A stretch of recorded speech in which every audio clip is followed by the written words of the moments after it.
We are recording. Okay, so money is an interesting beast. And so there's a lot of different angles that we can kind of attack money at. And I know that a lot of folks who are interested initially in doing money workshops are trying to kind of, they've kind of hit a money capacity ceiling or a threshold that they want to get past. And there are perceived obstacles that might be in the way. And so money is just an interesting beast in general, because money itself is just paper. It is just numbers on a computer. So it actually has no meaning by itself. It is just an energy. And so what happens is we have beliefs and trust that we imprint on that money.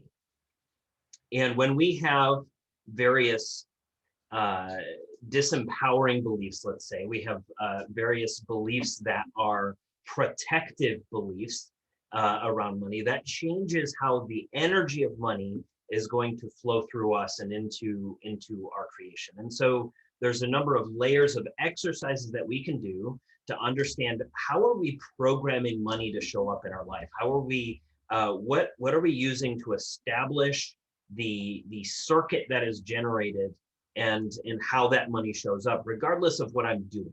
Most people are trying to fight battles with their human around money using masculine energies when money is really inherently a feminine energy.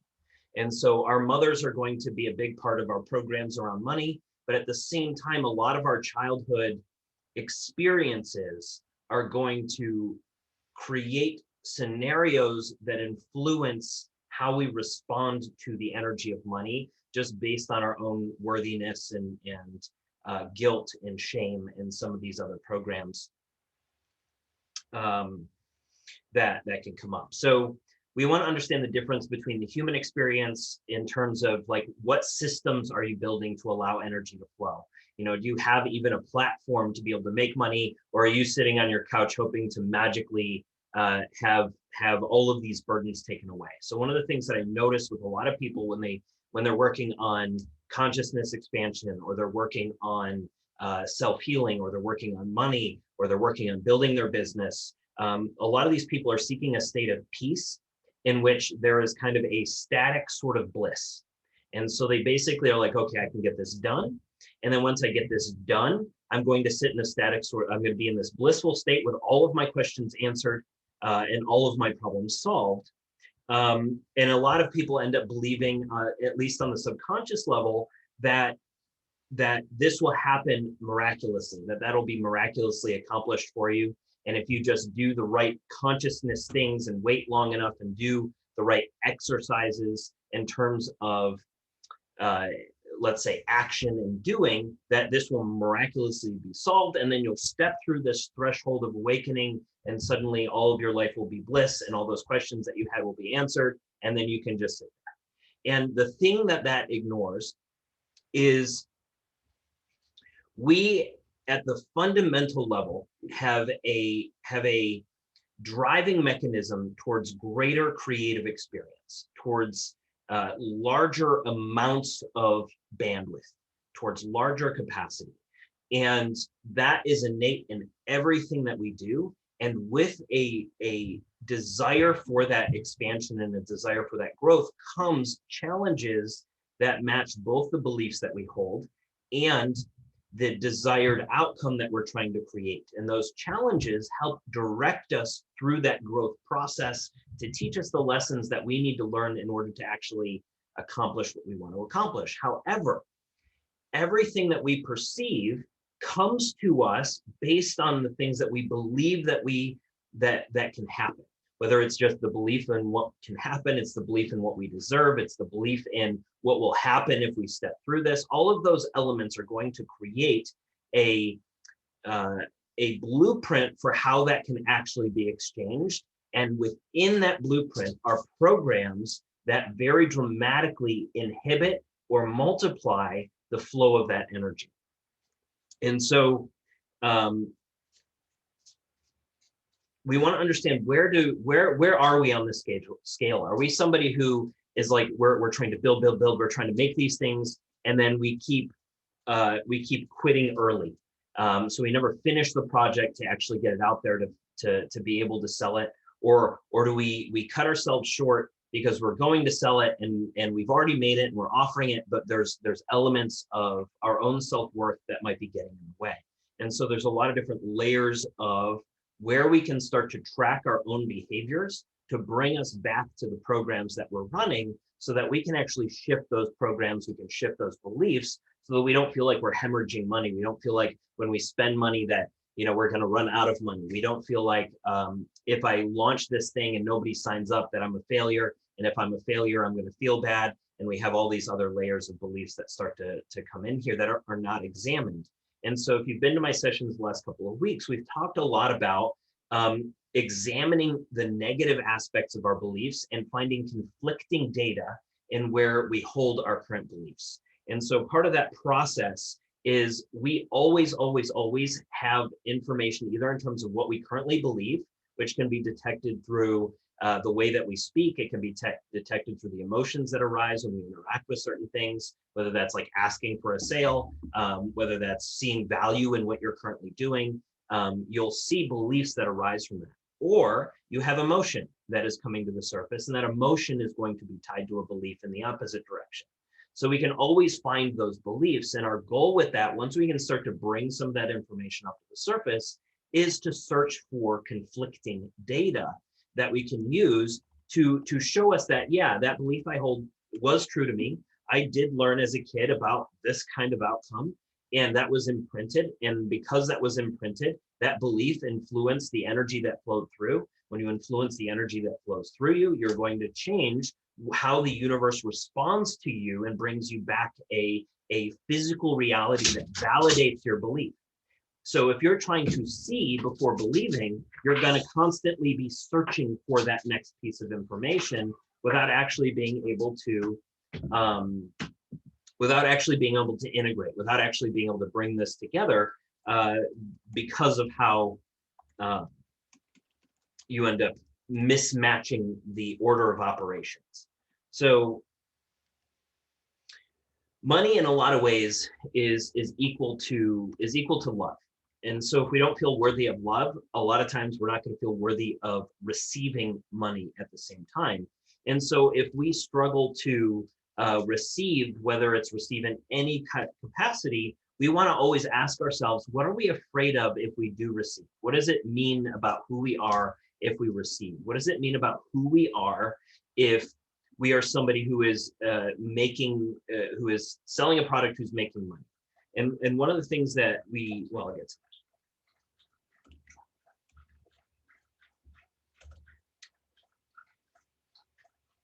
A lot of times we desire money and we desire wealth and we desire the feeling of abundance because we believe it'll help us feel good. Really at the most fundamental level, we feel like, okay, if I have this much money, or I have this flow of money, it can take this edge of burden off of my life, and so I can feel good. And so you seek it for that reason, but at the same time, you have beliefs and feelings about actually receiving that money. You feel guilty about receiving that money. You feel guilty for receiving things that feel good. You feel guilty about and shame around taking money from a client or taking money from somebody. And so you have this really challenging conflict between your desire to bring in money to feel good, while at the same time judging the bringing in of the money as something that generates shame and guilt. And so we really want to be healing the different layers of shame and guilt that we experience through those kinds of transactions, because they're going to play a really big role.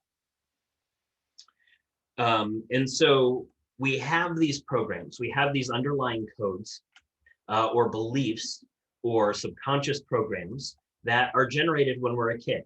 When our mother is saying that, let's see. So we get these codes about lack of money from our parents. If we're living in this sort of the program about running out of money, or we have any of these shames or fears or things around it, it's a lot of times born out of something simple that your parents said when you were a kid. So if your parents said, we can't afford that, you are a child who has a mind of limitless capability. So you're a young child who has limitless capability, who has been shown no limitation, who has the ability to just bring this stuff about because of the way that they have not been, let's say, corrupted with unbalanced beliefs. And then a parent comes in and says, we can't afford that. And so now this limitless mind of a child is confronted with the idea of, I can't afford that. Well, what else can I not afford? What else can I not do? What else am I limited by? And why is it this outside force that limits my ability to express that? And then you suddenly adopt this emotional state tied to that moment when one of your parents said, we can't afford that, or that's too expensive, or you don't need that, right? And so if your parent is always telling you that and they're saying, okay, you feel bad about not getting that thing, suck up your feelings and stop feeling. Well, two things just happened. Not only were you presented with something that conflicted with the belief that you're running, that there is an unlimited supply, that there is unlimited potential for creativity, and your parent authority just hypnotized you into believing that you can't afford that, that's too expensive, that can't happen, while at the same time telling you that there are things that, even though it's a desire, you don't need it, you can't have it, right? And so you carry that into your adult life, and now you weigh everything that you do with living through the lens of, I can't afford that, or it's too expensive, I don't need it. Do I need this? Do I need this? Do I need this? And so you start asking yourself these questions to rationally justify an emotional experience. And so we want to understand that the place that we focus, when we are focusing our energy, if we are focusing our energy into the negative, that's going to generate thoughts in the negative, and those thoughts create an emotion and a trajectory for that emotion to follow. And so if we are not examining honestly the emotions that are within us, we're marrying two things together and making ourselves afraid of our consciousness.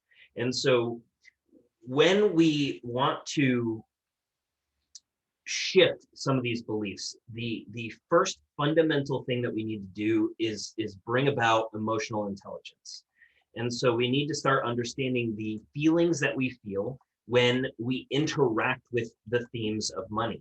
So if we are told our whole life to stop feeling that way, we need to suppress what we're that, our parent is looking at us we as a child were told we can't have the thing that we want, and we start crying because as a child we know that we need to feel our emotion, and that emotion comes up, we feel it, we allow that to clear, and the parent, in their discomfort seeing their child in an emotion that they don't actually understand or don't have the emotional intelligence around, they say, stop doing that, I don't feel good, you need to stop crying because that's not the solution to this problem.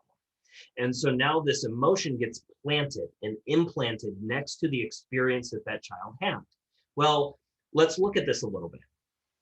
If we think about emotional experiences as a child, and we go back to a time where our parents said, we can't have that thing that we want, or we're not allowed to have that thing, or maybe our parents said, we can't afford that, or maybe you had an experience, an emotional experience watching a movie. We can, with our consciousness, project ourselves into that scenario and feel and remember and recall the emotion that is tied to that experience. We can feel it. And so it's really important there to understand that if we can project our consciousness backwards into it, that emotion and that memory are what get tied together. So we have an emotion and a memory that are tied together that get implanted into our subconscious that then enact themselves because we simply have not felt the emotion separately from the story that we tell about that emotion, right? We haven't come back as our adult self to re-examine that scenario that our child went through and just adopted as fact. And so from this standpoint now, we can come back and say, okay, I understand. We have to then separate the emotion from the story. when we start labeling the emotion, when we start trying to say, okay, I not just saying I feel good or bad, but going beyond the good or bad feeling to say, okay, I'm feeling anger, I'm feeling frustration, I'm feeling whatever these things that we start to really label these feelings as, we start to then tell a story about what it means to be frustrated. We start to tell a story about what it means to be angry and who we are as a frustrated or angry person. And so we label ourselves, and then we start to live in the energy and behavior of who we were back in the past. But our power is always from the present moment. So when we take our present moment and we go back into our past and we tie our emotional experience with the memory that we had, and we continue to repeat that story, we are just regenerating our past from our present moment and causing that story to repeat. So what we need to do is then disconnect the emotion from the memory, because the only reason that we hold that memory at all is because an emotional energy is tied to it. Those get glued together, and then they're planted somewhere. And then they show up in our body in some way, or they show up in our experience in some way. And so we want to lose the energy that's tied to that memory, which means not processing it rationally, but processing it emotionally. So we go back to that child self who was disappointed, who was afraid of, who, got rejected, who had all whatever these feelings were, and you feel bad. And that's it. You sit in the bad feeling. You don't try to process it. You don't try to make it something else. You feel it until there's nothing left of it to feel. And so once you can do that, you can start to realize that these old codes, these old programs, are the result of an unfinished emotion. The result of an emotion that started to move and then got stuck, and you didn't finish feeling whatever it was. And so it needs to be felt so that that old code can be pushed through you and a new one can be brought and installed intentionally using some of the techniques that I've taught the last couple of weeks. So we always have beliefs around money, or what it means to be somebody with money, or what it means to be somebody without money. And we want to learn how to, well, let me go back. When we sit with this, so part of this game, part of the money game in general is emotional healing, right? So we have beliefs around money. We have things that have happened to us in our past. And we're like, okay, that's happened to me before. And I made a program and nobody signed up. And so you get stuck focusing on the fact that, oh, what if nobody signs up? But we have to realize that when you focus your attention, you're hypnotizing yourself on that outcome. So anything you repeat, anything you focus on, anything you're paying attention to on repeat, any story that you keep telling to yourself without examining it, is going to be hypnotizing you into that outcome. And so if you can start to step away from the stories that you tell yourself by recognizing that you're telling a story 100% of the time, meaning nothing that you believe is true is always 100% of the time true. So we have to understand that we can always have other truths outside of the truths that we have adopted and lived on, and that those truths, even though we've lived on them our whole life, and those beliefs that we lived on our whole life, have created visual results in our projected reality that confirmed those beliefs. That does not mean that they are still the only belief that we can embody. So we want to start to understand that we can shift those underlying programs by feeling the emotion and beginning to examine the way that we speak to ourselves, what happens when we get to this stage. And so I'm going to get a little bit more, a little bit later, once I go through kind of some baselines, we're going to do some more practical walkthroughs of this as well. So the thing is, if we want to change our coding, our code, our symbolic code, like I said, is that story and that emotion tied to it, that memory and emotion tied to it that gets planted. Well, we start feeling that emotion. Well, now that emotional charge tied to that symbol starts to dissolve, we can break that coding. We can break that old coding simply just by sitting detached from the feeling, not telling ourselves we shouldn't feel this, or we need to feel something else, or I'd rather feel something else, or it's wrong to think this, or if I feel too much of this energy, I'm going to create the wrong outcome. The feeling isn't what creates the outcome. The thought and focus on it matched with a feeling of any kind is what amplifies the energy, which is why there's so much stress and other things that are pumped into society right now, because they literally keep repeating information and hypnotizing you into believing a certain thing. And then you believe it, and then you're stressed. So that stress energy multiplies the thing you're hypnotizing yourself in. And suddenly you're seeing the outcomes that they're saying you're going to see. And so we want to recognize that, at least intellectually, so that we can actually do these exercises and begin to shift our perspective out of those old programs proactively, because it's not something we should be waiting for. It's not something we need to like spend a million years working on. It's the fact that we just need to examine something that up until this point has just not been thoroughly examined enough to get us past that threshold that we're currently at. And that just means we believe at the simplest level that money works a certain way, and maybe it works another way. And if we start to shift those beliefs in terms of how it works for us, we can start to see the result in our life bringing back different feedback so that we can understand how those energies and how those things are moving through us. So emotional freedom is needed to change your coding. If you don't feel like you're allowed to examine your conscious mind, because if you think about something too much, you're going to create the negative outcome. If you're afraid of feeling the fear or anger or aggression or frustration or any of these feelings that we tend to frown upon, then you're not giving yourself the emotional freedom that is necessary to actually shift your codes. And so we need to start there by giving ourselves permission to feel what we're feeling, regardless of what it is, because that feeling is tied to a thought that is tied to a memory that has gone unexamined.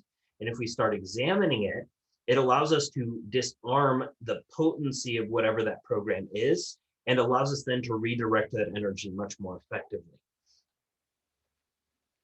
So if you're forced to behave or think or dress or act a certain way, then that's not freedom, right? You want the freedom to change. You want the freedom to express. You want the freedom of those emotions to be able to come up so that that can actually actively shift, instead of you noticing an emotion or you noticing a story and you notice that program and you notice that belief and you just leave it there. You don't reframe it. You don't reshape the belief. You don't install new ones because you don't understand the power of the conscious mind in the present moment to actually choose something different. And so we want to also understand how powerful it is, not just to examine what is there, not just to say what is there is the only truth, but to understand that our mind is strong enough to see that there is another way always.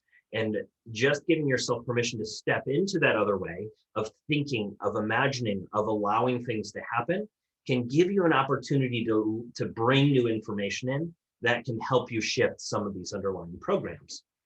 Because believing is not by itself enough if you don't examine the negative beliefs. So here's the thing: when we have an imprint that occurs when we're younger, that imprint happens, and our life becomes a self-fulfilling prophecy. We get that belief, we experience the emotional output, that energy and belief generates a response from the universe in terms of, what do we do as a career? How do we make money? What do we think about when we ask a client to pay us? What do we think about when we name our price? What do we think about when we have a certain amount of money in our bank account? All these different things can come through that establish an inner knowing about how money works, right? You've had these programs, that belief was running, that belief created evidence. You see that evidence, you're like, okay, now I know that's how money works because there's the evidence. And so what we want to do is change not just the belief, but the underlying knowing. And the only way to do that isn't just to say, okay, I'm going to do affirmations and force feed myself a new belief. I'm going to have to examine the negative beliefs. I'm going to have to uncover the beliefs that are opposing what I want to install now. So if I want to have a magnetic relationship to money, but I believe that I hemorrhage money because of my experiences leading up to this way, or I believe that I just keep running out of money without making more than I'm spending. Well, you're going to have to shift those negative beliefs that say that are telling you that I make more than I'm spending, that that if so I'll get to this later. So there's a lot of layers of things that I'll walk you through in terms of potential beliefs there. And what we're going to do when we start to shift these underlying beliefs is we want to understand the process is kind of like I've taught you the last few weeks. So part of that process is examining the negative beliefs. Part of that process is finding what your surface level beliefs are and finding conflicting data in those surface level beliefs. And then we want to do that exercise I taught you, was it last week or 2 weeks ago? For hypnotizing yourself. And what we want to tell ourselves here is we're going to say, for a period of time, I will momentarily suspend what I believe in this area, in the area of money, right? I will momentarily suspend what I believe. So you're intentionally doing this. For a period of time, I will momentarily suspend what I believe in this area and willfully accept the belief that I want. So I'm suspending my old beliefs and willfully and intentionally, using the power of my conscious mind, will accept the belief I want. I will pretend that I am under hypnosis with myself as the hypnotist and the subject. For that time, desire and belief will be one. There will be no conflict because I do this willingly. For this period of time, I will alter completely my old beliefs. Even though I sit quietly, I will act as if the belief I want is mine completely. And so what we're doing here is we're doing that exercise that I taught you last week, where you pick one sentence, one phrase, one thing that you want to install as that new belief, one empowered position to be on. And like we do with everything else, when we have a belief, we have a belief that creates evidence. And from that evidence, we ignore data that conflicts with that evidence. So when we create this phrase that is, did I write any of these down? I thought I did somewhere. Saying that, money arrives when I expect it to.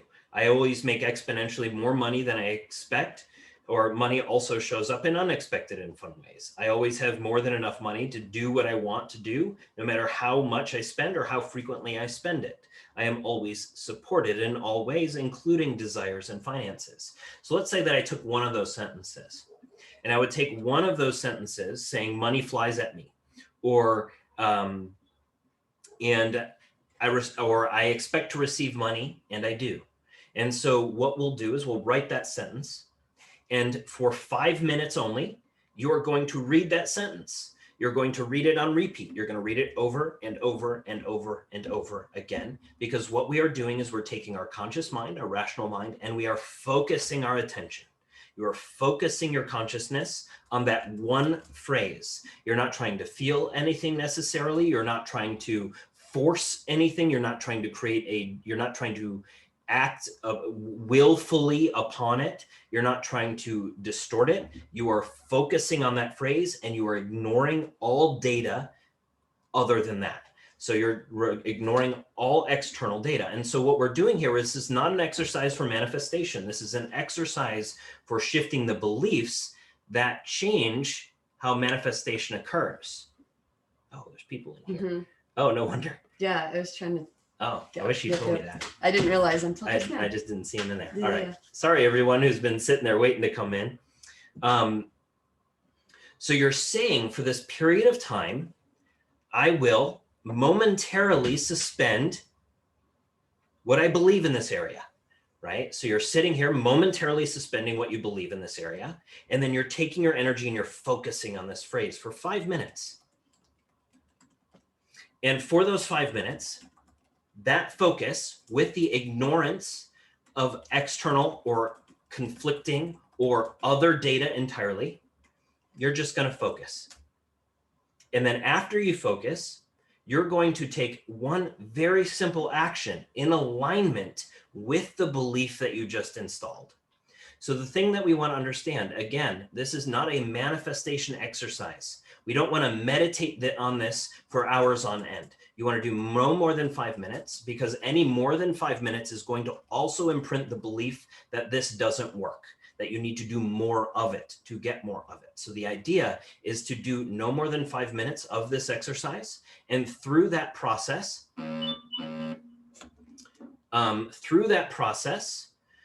we are going to set aside the old beliefs, install the new ones, and then just take a simple action. So if you're working on money and you're trying to shift your beliefs around money so that you're not afraid of government tyranny causing the economy to tank, you're not afraid of you not being able to make money if you get locked down again, if you're trying to shift your beliefs around how much money you're capable of making with the knowledge that you have. All of these things are really important to examine because they are, to part of you, very valid beliefs that have been anchored from childhood wounds and things that have created valid evidence to you. You have evidence that says this is how reality works. And so if you constantly try to say, I'm going to argue with what I'm seeing, you're not going to be able to change the belief, because what you're seeing is based on the belief that you held, and that belief generated what you're seeing. And so we need to step back out of that so that when we start to shift these underlying programs, we're not living rationally. We're examining our old beliefs. We're examining the negative aspect of our beliefs rationally, but we are stepping into the irrational space of how energy flows. And energy flow is not a rational practice. It's not something that you brain. It's not something that you rationalize or weigh. It's something that you understand because your beliefs that underlie how that energy flows through you have been evaluated and examined, and you've examined the negative sides of those beliefs that you had. And so we have to understand is we can't run 0 programs. There's never a time where you get finished, where you basically have done all the healing and integration work and you have all this knowledge, and then you sit in that blissful state where you know everything you need to know and you're not seeking information because you feel good, right? Every level of that is going to give you a new impulse and a new catalyst for expansion and for growth. And so at each of those stages, we will be reflecting upon the beliefs that we held around what is possible, around how those things interact and how we see ourselves in those different scenarios. And so we can't run on no programs, but we can choose more proactively the programs that do run. And that's where the thing happens, is that we need to understand by finding conflicting data in our beliefs. And so if we believe money works this way, or if we believe we're a certain type of person when we make a lot of money, or we judge people who have a lot of money, or we judge people who don't have any money, we want to understand that all of those are codes that we run based on those other programs, the early life programs that have been imprinted. And they're not the only ones. So if we find that, because we always have access to some of those stories that we tell, how can you find conflicting data in that belief to allow you to disarm that old belief just enough to be able to focus and practice something new? You will always be out of alignment with someone.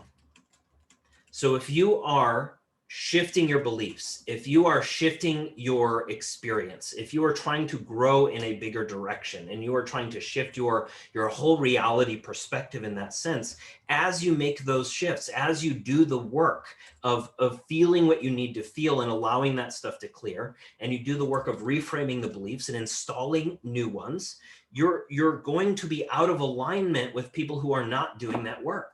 You're going to be out of alignment, and people will pick on you for being rich just as much as people will pick on you for being poor. Which one do you want to be?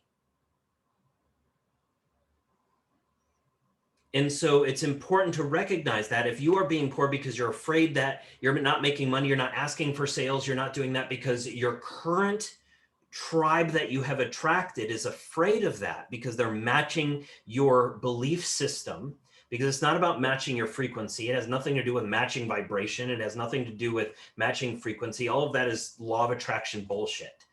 It's not frequency. It is your beliefs that generate energy that cause that to match. And so you are matching beliefs because you believe that's how these things happen. And you've installed these programs about how the multidimensional layers of reality work. And then you create self-fulfilling prophecies around how that stuff actually can happen. Well, those might, and usually do, get in your way from actually experiencing the life that you want to experience. We try to use that information and that knowledge and that wisdom to give us a validation of wholeness and worthiness that is based on a fairly limited construct of what our consciousness is actually capable of. And so we always want to come back and ask the question, why don't you feel you're worthy? Why aren't you worthy? And these are really good questions to ask yourself. Why don't you feel you're worthy? Worthiness is a birthright. It can't be taken from you based on what you do. It's not earned if you haven't done enough. All of those things are really important to examine, because if you're constantly asking questions in a way because you're afraid of people not liking you, or you're asking questions in a way that you're trying to earn a validation, well, these are always pointing you to areas of your life where you don't feel like you're worthy, where you feel shame, where you feel guilt. And why do you feel guilt about money? Should you feel guilt about money? Should you feel shame about money? And can you go to that and feel bad in those emotions so that you can clear that stuff that's still running? So the thing we want to understand is, like, when you feel unworthy, do you feel unworthy because it's something that you've done? Do you feel unworthy because it's something you haven't done yet? What makes you, like, if you haven't done it yet, what makes you feel unworthy? Is it because you lied? Is it because you stole? Is it because you pulled the plug too many times and didn't follow through? Is it because you didn't receive properly? Like, maybe somebody gave you something and you felt you didn't say thank you, you weren't grateful, and you feel shame and guilt around that? Is it because you ran away when something good showed up to you and you had an opportunity and you ran away from it instead of running towards it? Is it because you haven't been successful yet, and so you feel shame and guilt about stepping up and showing up in that energy of worthiness simply because you're still running that outdated unworthiness program? And so these are all really good questions to ask yourself about, okay, this worthiness, while worthiness is not so much tied to the amount of money that you can make, it is indirectly, because if you don't believe you're worthy of being paid for what you're doing, then it's going to show up in every other area of your life. It's going to show up in your relationships. It's going to show up in how you share information on social media. It's going to show up in how you become available to people who maybe aren't paying you, but you feel unworthy unless you earn your worth by being available for free, right? In certain ways. And so there's a lot of layers to pick apart that are personal to you. And so people who are not doing this work are not good sounding boards.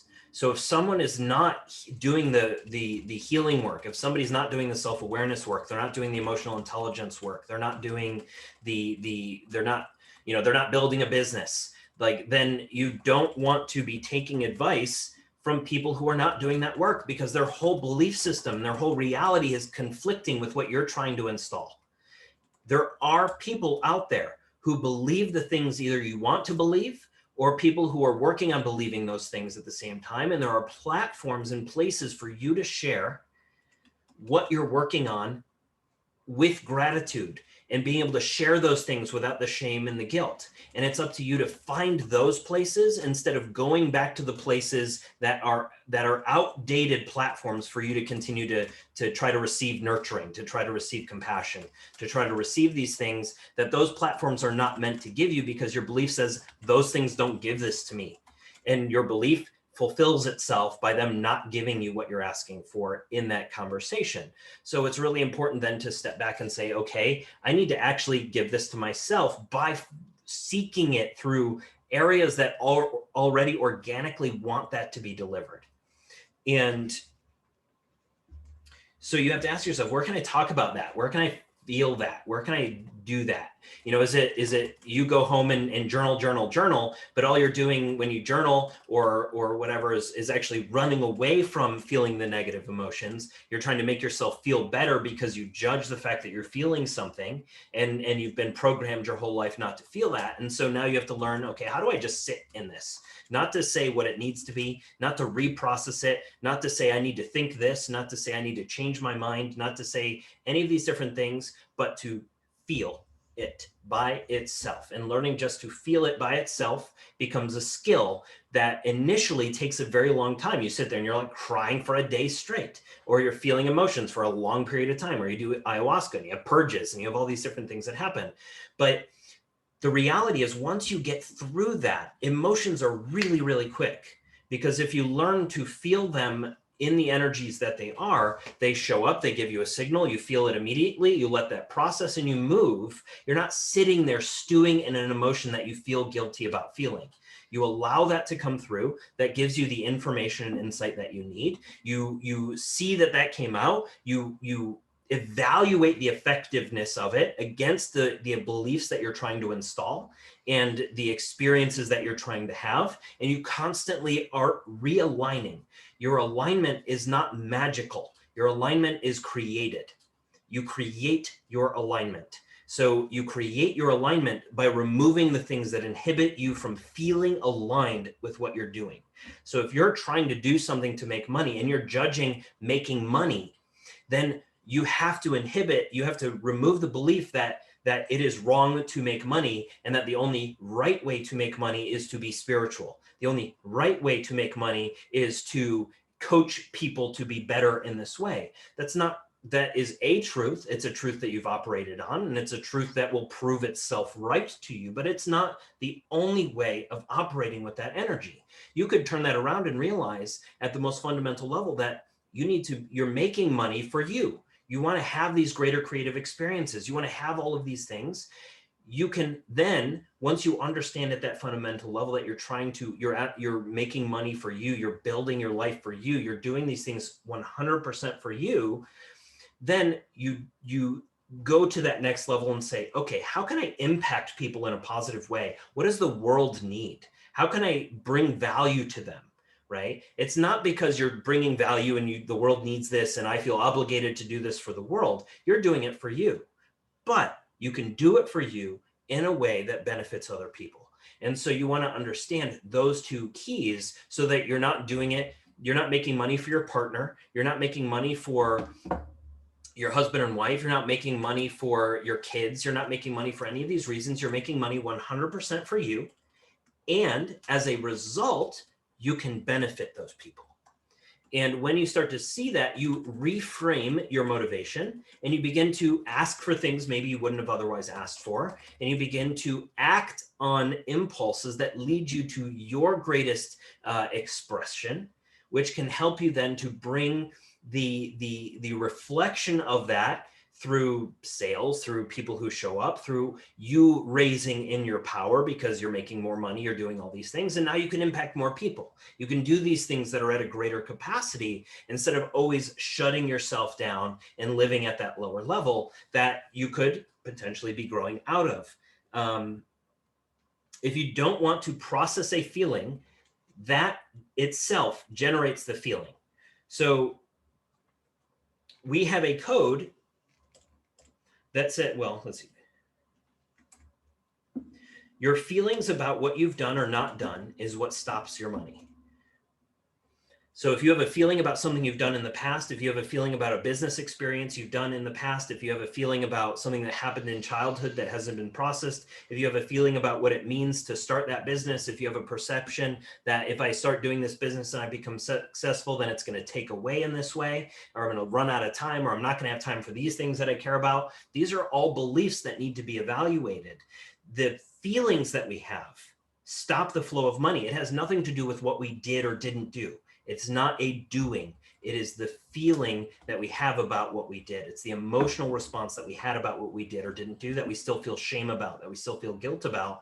That if you remember the circuit analogy that I made a couple of weeks ago, that unstabilizes our ground, that unstabilizes our root, that unstabilizes those areas of our reference, so that any of our other output voltages that we can experience don't have a 0 volt reference to look at, to understand how to output energy in all these other ways. So it's really important then to stabilize that area around shame and guilt and fear, and shift the beliefs that we live on. If we're living in a fear, we have a belief that exists that is generating that fear. Well, once we understand that, we can ask ourselves, okay, what do I believe about this situation that's making me afraid? What do I believe will happen? And if you believe that every mistake makes you less worthy, then you feel a lot of guilt and shame around the mistakes that you've made. And guess what happens? Not only are you focusing on mistakes, so you generate more mistakes, but you're generating you create more reasons for you to feel unworthy. You create more reasons to feel guilt and shame, because you have just told yourself, you've repeatedly told yourself that making mistakes is a bad idea. So if I don't do this perfectly, if I don't do this right, if I don't do this effectively, then you have all these stories that you tell. Well, I won't make as much money, or I won't make enough money, or I won't be liked by these people, or I'll be judged by these people who look at me in a certain way. And if I don't show up in this certain way and I fail, well, then I'm going to feel bad. And so you just start pouring energy into those same stories while never going anywhere. And then we have to come back to that. So you're afraid of making mistakes. Okay, a lot of people are. A lot of people are afraid of trying something and failing. And there's a lot of reasons for that to show up. But what are you afraid will happen if you fail? What are you afraid will happen if you make a mistake? And these are really good questions to remember and write down, because when that shows up, when you're feeling those fears and you go to ask yourself, what am I afraid of will happen? What am I protecting myself from? What am I avoiding? Is it a pain? Am I afraid I'll lose my house? Am I afraid I'll run out of money in some way? Like, what is it actually I'm afraid of? Am I afraid of starting a new journey? Am I afraid of starting new? Am I afraid to give up my expertise? Am I afraid I don't want to give up knowing what I'm doing?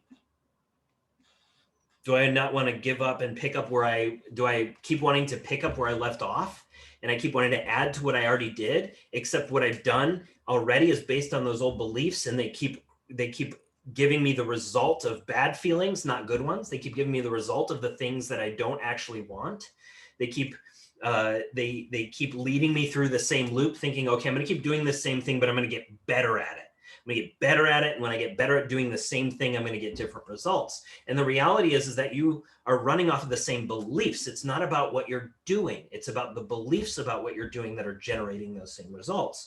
So we have to understand that if we're going to start something new, if we're going to grow something that is beyond what we've done before, and we want to be visionary, meaning not creating from what we already know, then we must be willing to start new. We must be willing to let go of our expertise. We must be willing to not know what we're doing, to not pick up where we left off, but to start fresh and rebuild some of these things, and start communicating differently, to start presenting differently. Instead of keeping the old identity, especially through like social media, if you're keeping your old identity of what a couple of people on social media see you as, then you're the one whose beliefs are inhibiting your ability to actually reach the people who want to pay you 200 grand or some amazing amount of money that is beyond what your current beliefs allow you to step into.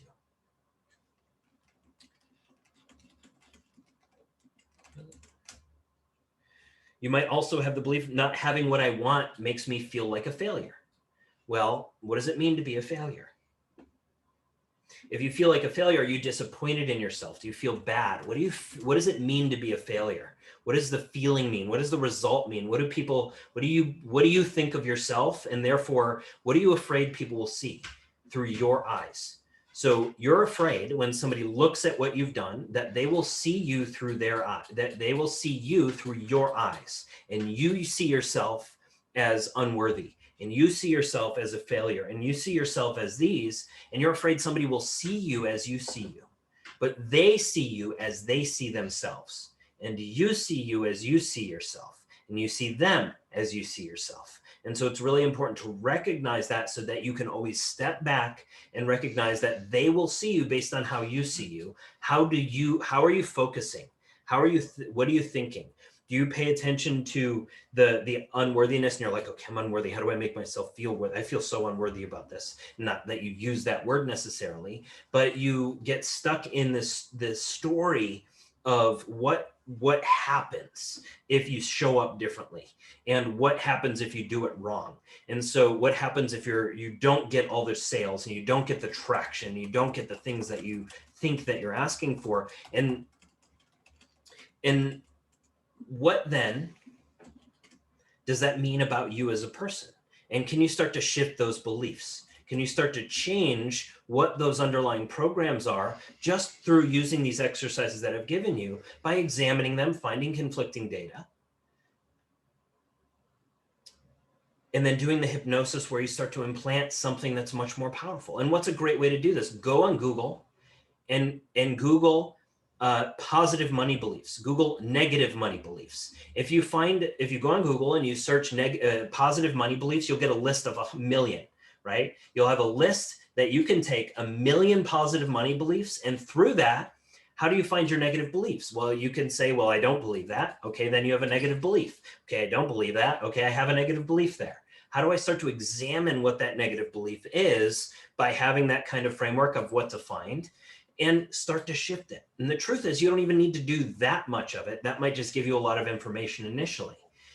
What you really need to do is just start setting that intention and start doing the hypnosis exercises to begin to change it, understanding that your present moment is where all the power is to change it.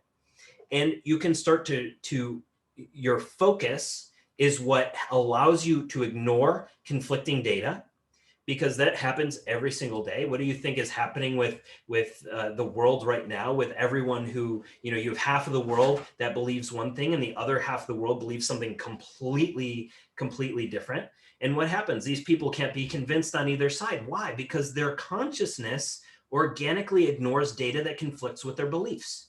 It just naturally does that. So how do you set your system up to ignore beliefs that don't work in your favor? How do you set your system up to evaluate those beliefs that you are using that aren't working in your behavior, and examine their negative aspects so you can disarm them and begin to install more empowering beliefs, whether that's around money or relationship, or how somebody should show up and be nurturing to you, or what you should chase after. All these different things show up because you are harboring a belief around who that person should be, or who you should be, or what is the right thing to do. And you're operating on these preconceived notions of right and wrong, good and evil, and you haven't really evaluated what those actually are and what they mean. Are you actually being those things, and to what you believe? And have you defined them so that you can start to reevaluate that and start to implant beliefs that can help you to understand, oh, the reason that this stuff hasn't shifted for me is because I keep telling myself that,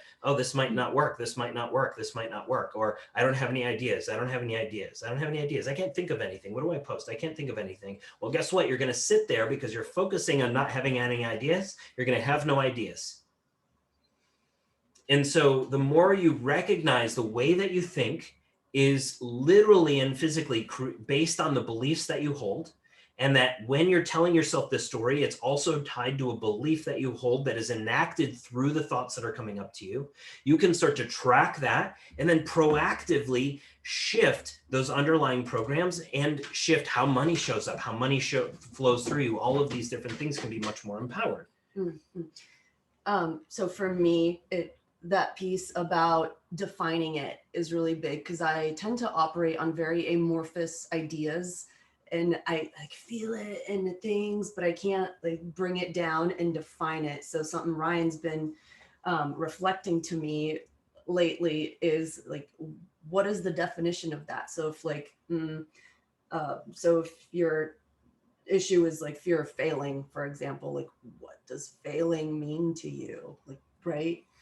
So you want to give stuff definition. The more definition and clarity you have, the better, because a lot of times, like, all of these words are labels, and all of these words have subtext that is based on beliefs that you've held for a long time that haven't gone examined. And we always want to examine our coding, right? We want to never take for granted our reality. We want to never take for granted our beliefs. We want to never take for granted how things are happening in our outpictured reality. We want to always understand that we are the ones running those beliefs, and we have at some point or another consciously accepted those beliefs. So you have consciously accepted those beliefs at one point or another in your life, and because you consciously accepted them, they show up in your life. And if you can accept that much of it, that you consciously accepted those at some point, whether that was when you were a kid and you were confronted and you didn't have any additional data, well, you accepted it then. Well, guess what? You have more data now that you can use to reevaluate those old outdated beliefs and those old outdated programs, simply by just finding and questioning that coding. No transformation, if it's only in your head and not in your body, can be integrated. So the thing we want to understand is that if you're braining stuff and you're processing and you're trying to, like, intellectualize what you're feeling all the time, then you haven't taken the time to actually feel what you're feeling, because feelings don't have labels. Humans, through their distorted belief systems, have created bullshit versions of labels for those feelings. And so we have said anger is this, and aggression is this, and sadness is this, and we've created labels upon those feelings that actually inhibit the ability for us to actually feel them. And feeling does not require you to be able to translate them into another language. Feeling them requires that you simply feel them, and that is it. Like touching a desk. I do not need to describe the desk. I don't need to detail all the elements of the desk. I put my finger on the desk and I am feeling it. And that is literally it. And so when you have emotion, when you have sensation in you, find the sensation and feel the sensation till its last drop. And what you'll find is once you start feeling that sensation and looking at it, it will move through you. And that gives you an opportunity then to put new stuff in. And that goes for like really, really big stuff moving through you too. I think just the other day at breakfast, you again reflected something to me, and I just like started feeling my whole body shaking. And instead of being like, no, don't do that right now, I just let loose. And I thought I was gonna cry for an hour, and like 5 seconds later, it just went. And then we're like, oh, it's gone now. Okay, got it. And then we just kept eating breakfast. And it was a big one. So it's just letting it go is really good. I don't remember what it was specifically. I just remember the experience. The thing you are trying to avoid, you already have.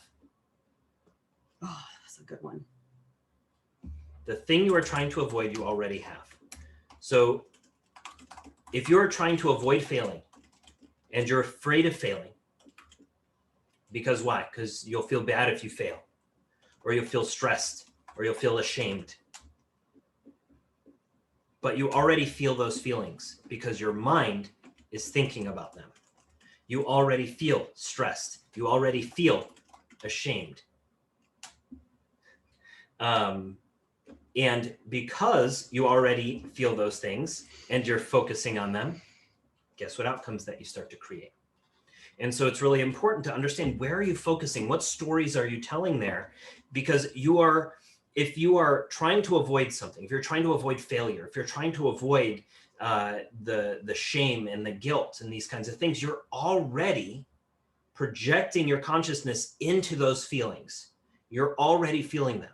Because if you weren't projecting your consciousness into them, you wouldn't be feeling them. So it's really important to understand that if you're afraid of failure, and you have to understand, okay, what is failure? What am I afraid of feeling if I do fail? What am I afraid of experiencing if that happens? Well, then you step back and say, okay, I'm already feeling that. So do I need to be afraid of failure anymore? Do I need to be afraid of that ask? Do I need to be afraid of stepping through that? Or do I just need to actually skip all this middle ground, so I stop operating on those programs. Then we ask ourselves, well, what if it works? Oh, and you might be feeling that failure and you didn't die, right? Like you didn't die, you're still here. And that too, like that, yeah, that's really important too. Like, so if you're already projecting yourself into that failure and you're feeling those emotions, that's what it feels like. That's what it feels like. You're already there and you didn't die. Let that sink in. Because if you have already been in it. So can you be in something that's much more empowering? Can you step into something that's going to line you up with what you're actually asking for without getting in your way about what it should be and what you believe it's always done, and all these different elements of inhibition that show up through the way that you talk to yourself? If I'm afraid it won't work, then I keep focusing on the thought that it won't work. And I ignore data that conflicts with the fact that it might work, that it will work, that it does work. You don't need to find out why. If you go through something and it does fail, you don't need to go back through it and analyze why it failed. You saw it failed and you're going to know why it failed. You're gonna know. Nothing fails by accident. Things fail because you believe they will. They fail because of where you're focusing. They fail because of the energy that you embody when you step through it. And if you, for 2 seconds, just evaluate that, you will notice that you always are aware of why those failings happen. So when we look at making money from the standpoint of where you are, so if you already have like a coaching business, or you already have a business of some kind where you sell a product, well, you already have a system of some kind in place where money can be, where energy and money can be exchanged. If you have no means of producing something to exchange, that's a belief that you hold, right? You believe you don't have anything to exchange for money. You have told yourselves that you don't have anything of worth that someone will buy from you. You don't believe that you have any experience or knowledge or understanding. And so you tell yourself you don't have that way of making money. And you believe that, oh, people wouldn't pay me for it because you still feel the shame and guilt of taking money for something that maybe comes naturally to you. And you're like, oh, if it comes naturally to me, it doesn't have any value. Well, hello, belief. I have that one. So we want to understand all of these different beliefs that if you, like, where does the value for what you do come from? Does it have inherent value? Or is it a value that you're waiting for all this external validation to give you a confirmation on the value? Or is it a value that you choose and then it's projected through the external validation that you experience? So which value are you choosing to embody, and how are you shifting your beliefs? So if you start to shift the value of that and you begin to focus on it differently intentionally, and you begin to then hold yourself accountable to that energy that you're trying to embody, you will find that the things that oppose that will come right to the surface. They'll come right to the surface, and now you see all the things that oppose it, and you can reevaluate. You can look at them with your rational mind and say, I don't want to have that belief anymore. I recognize intellectually that has shown up in my life up until this point. My money has responded to me in that way. My relationships, my experience of life, my experience of health and wellness have showed up and reflected to me in that way. But I understand there's another way. I understand that I can actually have other beliefs, because other people, at the very simplest, other people have other beliefs that work really, really well, and they live the life that I want to live. They live a freer life. They live a more abundant life, because there's plenty of people who have $1 million in the bank and don't feel free. These are people who made $1 million working in their masculine. They're just building and forcing and doing all of these different things without actually feeling the energies of how these things work and allowing that to flow organically with the proper system, right? So if you don't have a system, then you have nowhere for that energy to flow. If you don't feel the energy and reevaluate it, then the energy that flows through your system is going to be really noisy and dirty, and it's going to give you results that you don't want. So we always want to be holding ourselves accountable and reflecting about how that works within us, so that we can start to install better beliefs, so that we can start to dissolve beliefs that just have gone unexamined. And the truth is, our conscious mind is extraordinarily powerful. The thing is, we've operated on beliefs for so long that have gone unexamined that you just take them for granted, and you think that's just how reality works. You just think that's how money works. That's just how these things flow to you.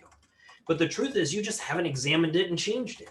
And the second you begin to install new beliefs and you focus your energy into those new things, and this is not something that you need to be doing for hours on end every day. This is 5 minutes. This is 5 minutes. This is not a lot of time. This is what you do when you spend a 5-minute practice where you do this work, where you set that new belief, and then you find that action, that simple intentional action that aligns you with that new belief. So if you are trying to generate the belief that money flies at you, or that you make money when you make more money when you spend money, or that those are good. So if you're trying to make more money when you spend money, well, what would you do? What is that small thing that you would do? Well, you have to go spend money. You would spend a little bit more money than you would ordinarily spend. I'm not saying to spend $1 million. You're not spending an infinite amount of money. You're not spending a painful amount of money. You're spending a little bit more money intentionally, because you understood, I just did this exercise where for a period of time, I suspended my old beliefs. And I decided to be both hypnotist and subject. And I focused my consciousness and I ignored conflicting data. So you did that intentionally, and you decided to pretend, and you decided to participate. And through this entire exercise, you are still deciding to pretend, and you're deciding to participate with how these things are going to flow through you. Well, now I set this new belief. Now I go spend that little bit of extra money. More money didn't come in. More money didn't come in. If money didn't come in, you go right back to your old belief, don't you? Or do I ignore that? What am I supposed to do? I'm supposed to ignore data that conflicts with the new belief I'm trying to install, right? So what does that mean? That doesn't mean, oh, I got this new thing. Oh, it's conflicting. Oh, it's conflicting. Oh, it's conflicting. What do I do? This thing showed up that isn't what I was asking for. And you focus on it. You're like, oh, I need to process this. This is here. This is showing up, this conflicting thing. I need to figure out how to brain it so that I can think about it differently. And if I think about it differently, I won't create the negative outcome. I need to focus on my belief. Okay, focus, focus, focus. And what happens? You create the outcome you didn't want. So what do? We ignore it. We ignore data that conflicts with the belief that we are trying to install. You do that all over your life already, and you don't even notice those data points. Give yourself permission to do that as part of this exercise. And repeatedly ignore data that conflicts. And eventually, you won't even have to think about it. Eventually, you won't even have to pay attention to it, because you don't need to intentionally ignore conflicting data. You only need to intentionally ignore conflicting data the first time it shows up, because your old beliefs still carry an energy in parallel with the new ones. So until you start to shift and dissolve those, you're going to see the old reaction show up. I have a story about this. Go ahead. Probably a few months after the shit hit the fan in the world, theoretically, and this was back when there was no toilet paper in the grocery stores, and I went to go pick up some, and there's like meat that the shelves were pretty empty. I don't know if you, whatever month that was. I was at the store and I was working on spending money on food without fear. Like, that has always been a thing. And I like to eat organic, grass-fed, like all that good stuff whenever possible. So I was at the store. I bought a few. Magically, the grass-fed organic stuff was still there. Everything else was gone. I'm like, all right, perfect, great. I'm gonna grab my steaks. I'm gonna grab my cottage cheese. I'm gonna grab one other thing. And I went to go check out at the self-checkout, and the guy there, he was kind of watching me bring up my stuff, and it was like $50 for just a couple of items. and I could tell he was watching me. And then he made a comment about, and the energy of the comment was like, you're being frivolous, like with your money, look what's going on. Why are you spending all this money on just a couple of items of food? And that was one of those things that I had to ignore, right? Because that was in conflict with what I was trying to do and get comfortable with spending a little bit more money on food and not thinking that it was detracting from me. No, I'm nourishing my body. I'm nourishing us so we can, do what we need to do instead of like scrimping, saving. So that was interesting. Remember, it's always important to, our present beliefs are instructions given to our personality. And the more we understand that, the more we allow ourselves to embody and integrate and find grounding within the personality that we are cultivating, right? And so we have to understand there are many aspects that we can embody. There's a lot of pieces to us, and we've been programmed to believe that we're supposed to find one that we need to share. And the more we can recognize that those beliefs are actually very disempowering and get in the way of us being able to, we have an aspect of us that is a really good salesperson maybe, but we judge that person out of shame about being a person who is a salesperson, right? Or a person with money. People with money are mean. I don't want to be a mean person, so I'm going to block myself from ever stepping into those kinds of things. And it's really important to always, remember, with these exercises, repetition is important. This repetition and this focus with the ignoring of external data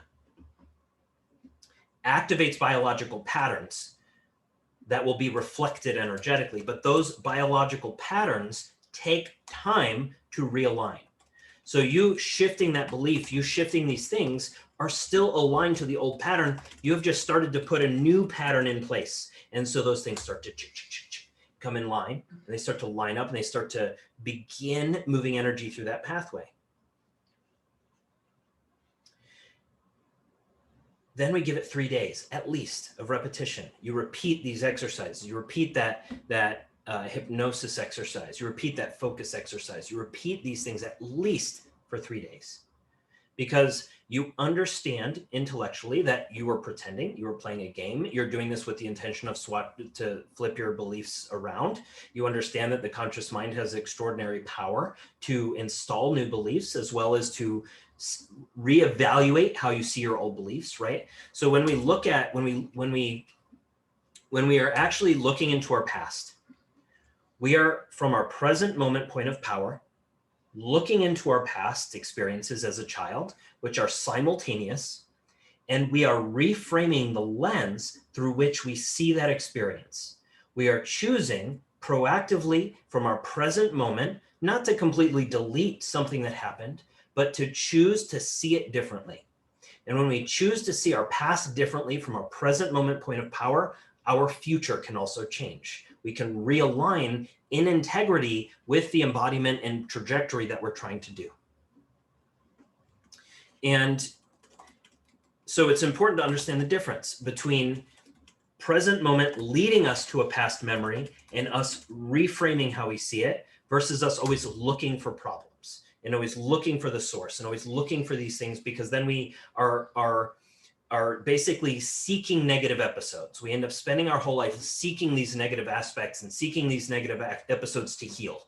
And so our beliefs will then create negative episodes to heal, illnesses to heal, things to fix. And all of these are going to play a really big role in everything from your worthiness to everything from how you make money to how you run your business to how you communicate to how easily information even flows through you. If you believe that the information that you're sharing is bad and you're judging yourself for sharing this information, you're just like, oh, what kind of person shares money beliefs, right? And you have these kinds of beliefs that you hold about that type of person. Well, that's going to inhibit the access to data. You will have data that is here that you will literally not be able to access because of the beliefs that you hold, that as soon as you change those beliefs, you're going to be able to open up this entire new torrent of information that will give you confirmation, that will realign you, that will allow these things to happen, but not beforehand. Not until you do the work where you start to feel the emotions that you need to feel, that you start to reevaluate your perspectives, that you start to change your story, you start to change your lenses, you start to examine conflicting data intentionally, and use these skills everywhere, not just on money, right? Use these in your relationships. Use this in how you evaluate information on social media. Use this for evaluating new age teachings. Use this for evaluating religion. Use this for evaluating your mindset. Use this for evaluating your goals. Find conflicting data and then choose the versions of this information that makes you the most powerful towards the life that you actually want to live, not the life you think you're supposed to live, not the life that everyone else is living, not the life you think the world is going into, but the one that you want to live and that is most empowered within whatever container that the universe is creating around you. We are not at the whims of government. We're not at the whims of tyranny. We're not at the whims of all of these different changes in society. If we understand money as energy, whether we're using blockchain or we're using physical dollars or we're using completely different technology, it's still going to be energy. It is still going to be energy. And the more you can understand the implications of that, from the standpoint of your beliefs and your programs and your traumas and your imprints and the things you haven't evaluated subconsciously because you're afraid to look at your own subconscious, or you feel like your subconscious isn't accessible to you, all of those are disempowering beliefs that keep you from finding the information that you want to look through. Okay.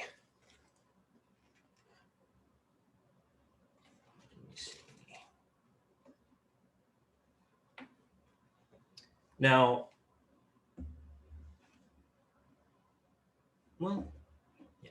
All right, my coaching clients. What questions do you guys have, whether it's about this or it's about whatever you'd like to bring up? I know that some of you guys have stuff that's completely unrelated to that. So we can talk about either side, and you may find that it is still all related to that.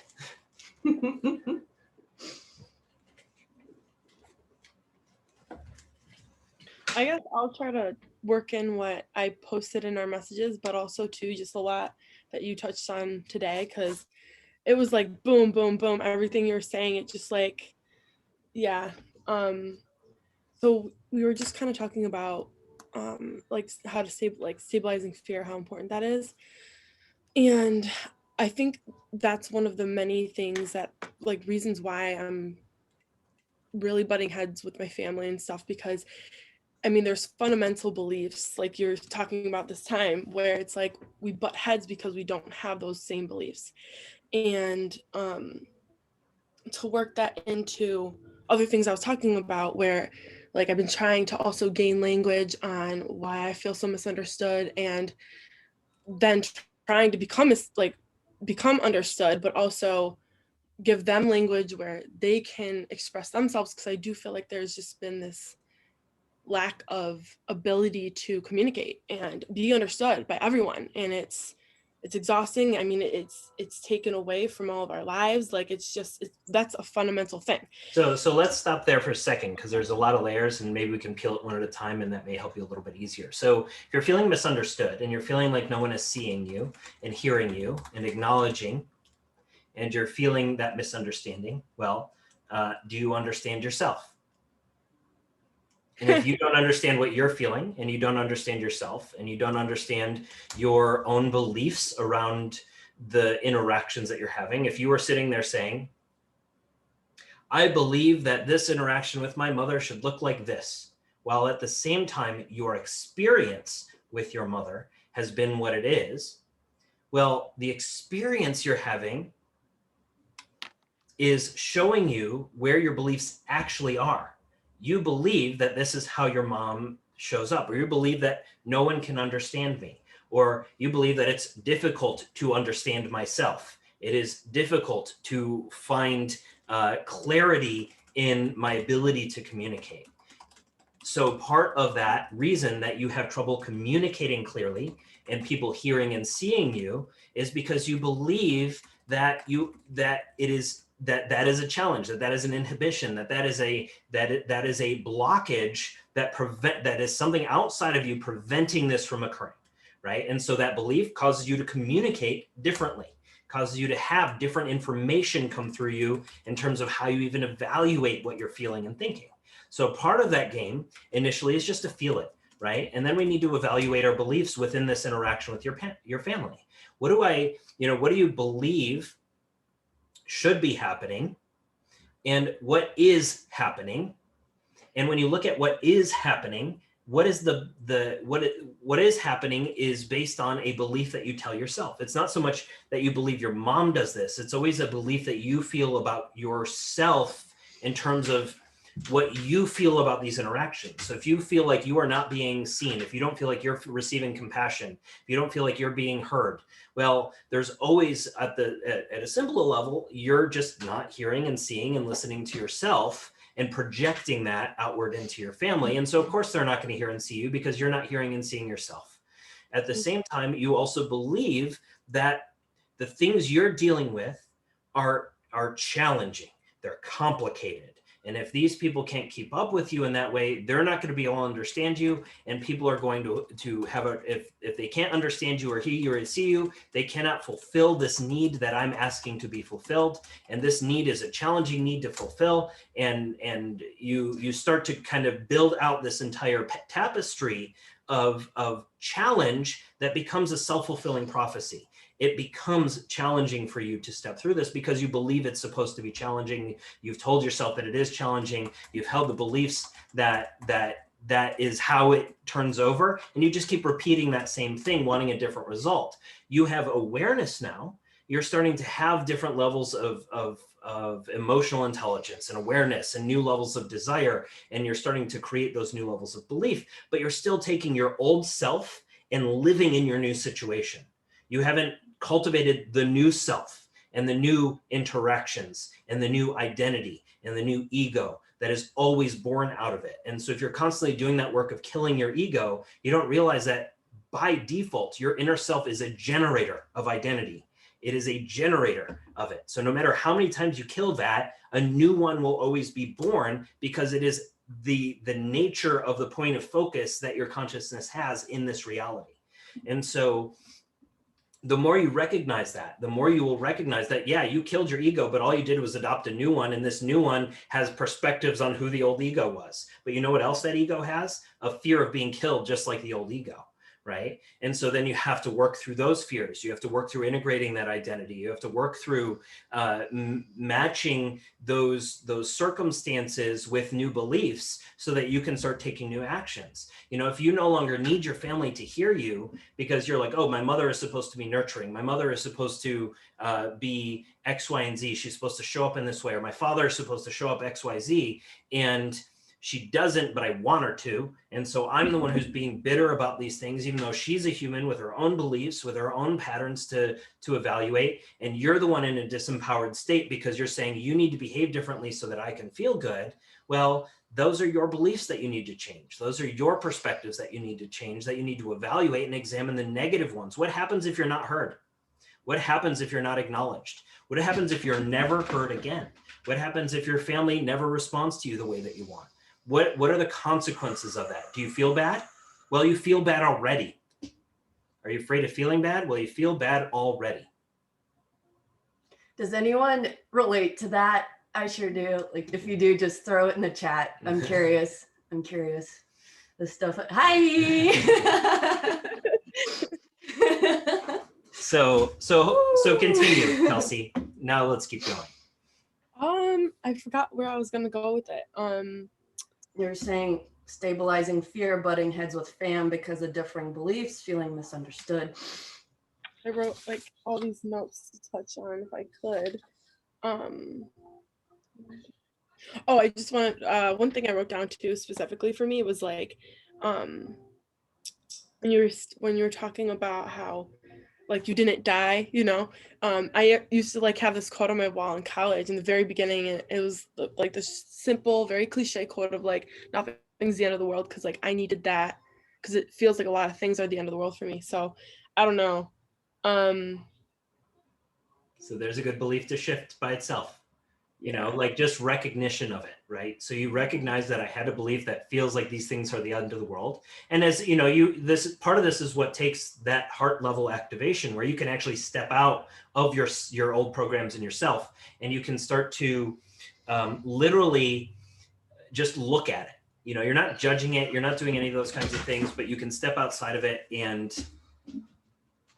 choose something else and say, okay, well, I see that I thought that all along, and I felt like I was going to die, and I felt like I was going to die when I was 6, and I felt like I was going to die when I was 12, and I felt like I was going to die when I was 18, and I felt like I was going to die when I was 23, and I felt like I was like, wait, did I actually die? Well, that's a weak belief to hold. Think about how much energy you leaked through that period, and how many things you generated through just focusing on that you could have generated something else entirely. And this doesn't mean ignoring, right? This doesn't, you ignore negative data on some level when we're doing this intentionally to pretend. But when this data arises of its own accord and you're facing it and you're confronting it, which is going to happen by nature of you just expanding, right? That brings this stuff up for you to learn from, for you to have those kinds of personal challenges. And so if you recognize that those challenges are actually a good thing that propel you forward, well, you can reevaluate how you interact with those challenges. You can reevaluate how that you even are able to respond to them. Like you get to a point where you just don't feel a pain when a challenge arises. You have to just step through it, whatever that means, and feel what you need to feel, and give yourself permission to feel what you're feeling and separate it from the rational mind. Just feel it until there's none of it left. And when there's none of it left, then new information will be available. Because you can't focus and look at that stuff without a tremendous amount of data coming up. And if you choose to ignore that data, well, then, you're ignoring that data. But there's always data that comes up, and there's always information there. And it's about you being willing to go into the areas of yourself that you don't want to look at. Whee! And the thing is, like, what I really realized is, like, there's always gonna be stuff, because we're moving through time, we're living, we're growing, and there's always gonna be challenges that pop up. So it's never gonna be done in that sense. And you might as well shift your belief around what that is, so it's not like painful on that level every time. Like, oh my gosh, this thing, Yeah, and like I said, like recognition. Like you have to have that ability to find conflicting data. That ability to find conflicting data requires that heart activation, because you have to be willing to examine, you have to be willing to look at that, you have to be willing to find data that conflicts with your coding, you have to question it, you have to be willing to do that, you have to be willing to ask those questions. What does that mean? And step through those processes as they come up, so that you can reevaluate it and you can rebalance it. And you can see those things. You're like, oh, I was just afraid of dying because of this one time when I had this conversation with my dad when I was a kid, and that caused that was this kind of interaction. And then subconsciously, I felt like that interaction was going to show up all the time from all the men I dated, from all these things that happened. And, and we have to evaluate that so that your relationships can change, so that your money can change, all of it.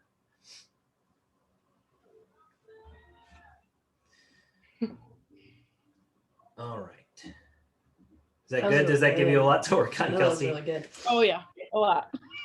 Good.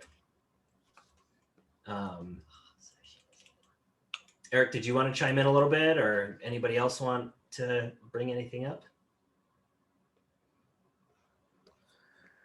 Yeah, sure. I'll try to ask the question. So maybe related to codependency, because I think you mentioned. So I was just like kind of got out of that relationship, and I'm still feeling attraction towards that girl. So with the codependency stuff that we were talking about, she has certain like attributes that I'm attracted to in her, like her free spirit and her sexuality and her abundance, that I was thinking I wanted to embody. So those seem like healthy things. She also gave me a lot of confidence in myself, because I wasn't sure. Well, just the whole situation brought up like a major like trauma or insecurity in myself around, like, I think, masculinity. And basically I had the fear that I wouldn't be like masculine enough or be a man enough or have like those qualities, and then I would be abandoned because of that. And then that whole thing like ended up playing out basically. So I guess one question I'll ask is, That might be enough that I can just rip off of it if you'd like. okay, maybe I'll Yeah. just say one more thing. Yeah. Okay. So I'm thinking that I would want to be with her for, for those attributes like the free spirit and stuff. But you were saying that we have the codependency because she gave me that confidence in myself, and I maybe don't have that belief in myself, and so I want that belief from her, basically. So yeah, I'll reread. I think so. I had written it down, and it ended up being. I had written it down before I sent it to you, and it ended up being perfect this morning to send some of this stuff. So what I said was, common love, like most love, codependent love, allows an individual to take his sense of self-worth from another for a time, and to at least momentarily let the other person's belief in his goodness. So let the other person's belief in your goodness supersede your own beliefs in your lack of worth. So basically, you are coming into a relationship where somebody gives you confidence, where somebody introduces you to aspects of yourself that you're excited about. And so when you haven't cultivated those in yourself fully to recognize the only reason you saw those in her is because you have them in you already, and you just haven't acknowledged those. Well, she brought this up. She made you excited about seeing yourself, and you allowed her beliefs temporarily to supersede your own, but you didn't go the next step of accepting that perspective. You didn't go the next step of accepting that worth. You didn't go the next step of accepting that inherent goodness, that inherent power, that inherent value, that inherent abundance. And when we have these kinds of relationships, every relationship you will ever come across, whether you're with them for a day, or you're with them for months on end, or you're with them for a decade, all of them are soulmates. Every single one of them will be a soulmate. And those soulmates come into your life because they hold codes, and they hold, whether it's genetic codes or it's symbolic codes or it's belief codes or it's just energetic embodiment, they hold the codes that you are asking to step into and embody. And so you find them attractive because they are holding the code that when you're standing in your unworthiness still and you see that code that you want to embody, you're not realizing that you already have it. You're feeling that, right? She gave you that feeling, and you're looking at it and you're seeing yourself in her. When she was removed, because you were not taking that next step to actually recognize that, oh wait, I only saw that in her because it was already in me, and she was just the mirror of that to show me who I am, right? She came into my life for that little period of time to help you grow past a certain belief, to grow past a certain identity, right? And you had massive growth past a certain identity. Well, as soon as your identity shifted, as soon as your beliefs shifted, she was no longer a match for that. She was there for the match that needed you to get over that initial hump. And the problem is, because your old identity is something you still hold on to and embody in some degree, and the beliefs are still something you hold on to about your worth, about those interactions, about what those interactions mean about your worth, you run back to it to try to fill that hole, right? And so it's really important to recognize there's nothing wrong with wanting what you want. There's nothing wrong with wanting to get back to her. There's nothing wrong with missing her. There's nothing wrong with thinking about her. There's nothing wrong about fantasy. There's nothing wrong about any of that. What you want to understand is those fantasies, those thoughts, those desires are part of a belief that you're still running, that is running, but you're still ignoring data that conflicts, right? So you're ignoring data that conflicts with who you are. So you're seeing yourself in a disempowered state when worthiness is an attribute by default. So you're seeing that attribute, and you're also seeing things that you're missing through her, and you're also wanting to cultivate other elements. And so if you can start to step back out of that and start to cultivate those for yourself, start to recognize, okay, I have to, if I want to feel worthy in these relationships in a way that's sustainable, if I want to feel confident in these relationships in a way that's sustainable, then I need to reevaluate these negative beliefs that I'm not worthy, not confident, not good enough now, so that when I step into relationship, when I start relating, those old stories don't even come to the surface. They're not even the thing that you need to contend with, because you're not evaluating yourself against an old version of you that is an outdated belief, but you're always reevaluating. You're starting new, you're starting fresh, and you're showing up in the embodiment of the beliefs that you are today choosing, right? Reevaluating and re-choosing new beliefs today to move into tomorrow. And when the thing we want to understand is that these relationships are based on belief. They're based on what you believe you're worth. If you believe that something good that shows up abandons you, guess what happens? Something showed up, abandoned you, because you held that belief. Now it's your responsibility to shift that belief, right? To say good things stay, right? I get more and more good things, and they only add to my life. Whatever the beliefs are that you want to start to cultivate that conflict with your own beliefs. If you believe that good things come and they just leave you out of nowhere, or you're going to be left alone, or any of these kinds of things, well, we want to understand that that is true to an aspect of you, but there's conflicting data. Where can I find that conflicting data? Where can I find something that proves that wrong? And I need to proactively find something that proves that wrong. That said that, all these doctors talk about illness, and they give you, when you look at social media and you look at the news, you look at all these things, they're hypnotizing people by listing symptoms. People are listing symptoms. They're telling you you're ill, and they're saying everyone is ill by default, whether they have symptoms or not, but here's symptoms. Look at these. And so people are like, oh, symptoms. Let me focus on that. Let me focus on you. Read these. I'll read these. Focus. Oh, let me think about all these symptoms, because look at all these symptoms. I need to be aware of these. And then somebody starts generating in their system the illness itself, because they've been hypnotized literally into generating illness because of the beliefs that are generated by the hypnosis coming from their screens. And the same way that your body image is a hypnotism, the same way that your relationship dynamics started as a hypnotism of some kind. And so our responsibility there is to reframe how we show up, and reframe what we ask for, and reframe those kinds of beliefs that we believe should operate this way. We then step out one more time and recognize energy and say, okay, that showed up based on my beliefs, it showed up based on my energy, and I see that. I had that belief, I had that perspective, and guess what happened? It showed up that way. Now I need to take personal accountability and say, okay, I was responsible for that. That was based on my belief, and I have the power to change that. Well, I can keep operating on the disempowerment of that old belief and keep being frustrated that it didn't go the way I want, or I can recognize it, change it, and see what happens next.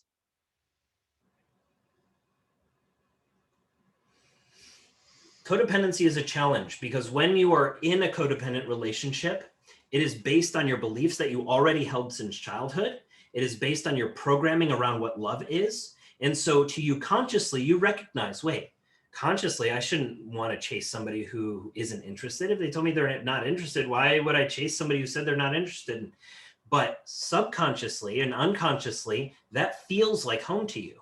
Because as your child self, you are programmed to believe being abandoned is love. Having someone who's unavailable is love. Someone who isn't interested in you at that moment is love. And so now you're like, oh, that's love. That feels like home. I need to chase that. And you feel that underlying aggression. You feel that energy gets generated to chase that program. And so you have to recognize that layer and say, oh, okay, that feels like home, and it feels like what I should do because of that belief, because of that program, because of that childhood wound. And I have to have the intellectual capacity to realize, wait, does chasing someone who doesn't want to be with me feel good? Does chasing someone who has different interests than me feel like the relationship long-term that I want? Now, do I believe that I should have to chase someone who doesn't want me for a while and convince them and earn my worth with them, and then they'll like me, and then they'll stay with me if I just I'm so valuable to them that they'll never want to let me go? That just implies that you're not worthy of love. You try to create a value in what you do rather than who you are. And so there's all kinds of layers of how that can show up in our relationship dynamics and how we speak and how we communicate because of those underlying layers of unworthiness. And that's going to That's going to have implications in how you make money. That's going to have implications in how you relate. It's going to have implications in the pains or joys that you feel in those relationships, and what how you judge joy. Do you judge being joyful? Do you judge being excited? Do you judge any of those kinds of things that you actually want to feel, but you're afraid of stepping into because of those other beliefs and programs about what kind of people feel those things and what kind of people show up in those things, and you judge them only because that's who you want to be and what you want to show up in.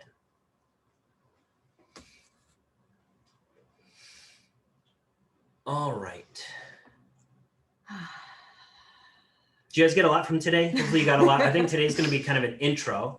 And then what I'd like to do, I'm either going to build a program around this a little bit, either build a program that has kind of more step-by-step exercises to help you at least reevaluate the beginning stages of this, reevaluating your beliefs around money or whatever it ends up being, and then can step you through that process. And then, of course, the mastermind is the new coaching group or whatever. The integration mastermind is open today, I guess. We just finished the web page to get people to sign up. So that container's opening. So for people who have gone through this stuff and you're listening to it, and you've listened to the stuff I've talked about the last couple of weeks about body image and sexuality and beliefs, and you've worked on, even the stuff I've talked about the last, year or so, and you're looking for integration guidance to basically bring this stuff to the surface and say, okay, how do I even begin to shift these beliefs or find them? And you want some help from people who have been doing this work all year, and you want some help from me, and Anastasia and Eric and all the other people in the group who have been doing this work and have been shifting their beliefs and have been shifting their programs and have been doing color puncture. And that container is going to be phenomenal. So being able to attend these sessions and go through the past sessions as well are going to be really, really powerful to be able to then work through it specifically according to you. It's one thing to go through this and now you have all this knowledge, you have all this awareness, and that creates tremendous change just by itself. But it's also really good to have guidance and a coach that can help you with the specific stuff that you're trying to walk through. So if you're having those relationship dynamic issues, or you're having money issues, or you're building your business and you want some more strategy, those are some of the things that we can bring up, and we can start to workshop. We can workshop those ideas and say, well, I thought I had a really cool business system that I was doing, but I'm not making any money doing it. Why is my stuff not selling? Right? And then we can work on the beliefs, and we can work through all those different layers of reframes that we can do to actually have you be successful there and make more and more money and build that proactively that way. I don't know if I'll do, I keep saying this, but I have a whole bunch of stuff to teach that keeps getting kind of moved around. But I'll be sharing some of my strategies over the next couple of weeks that I'll be using over the next year to post on social media, how I'll be kind of packaging this stuff, telling those stories. Hopefully this week. And the mindsets are like, the mindsets are really powerful. Those are really big shifts that have happened. So it's now integrating that. That's why this is called the integration mastermind. So there's a knowledge hoarding sometimes that happens. I do it, and then you don't actually. And that's the thing too, is like, it's really easy to just keep collecting information out of not enoughness.